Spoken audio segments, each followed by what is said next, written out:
Tao ba Panginoong Hesu Kristo o isang Diyos? Basahin natin ang mga talata sa unang Juan Kapitulo 5 versikulo 20 hanggang 21. At nalalaman nating naparito na ang anak ng Diyos at binigyan niya tayo ng pangunawa upang makilala natin ang tunay na Diyos, at tayo'y nasa tunay na Diyos, sa kanyang anak na si Hesu Kristo. Siya ang tunay na Diyos at buhay na walang hanggan. Mga anak, lumayo kayo sa mga Diyos-Diyosan.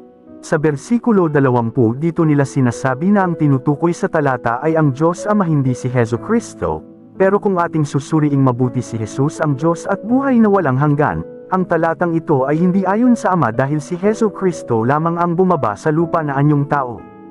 At sa talata 21, mga anak, lumayo kayo sa mga Diyos-Diyosan dahil alam ng Ama na maraming idolo o mga huwad na Diyos pero ang binigay niya na anak niya na si Hesu Kristo ay tunay na Diyos. Sa Juan Kapitulo 1 versikulo 1,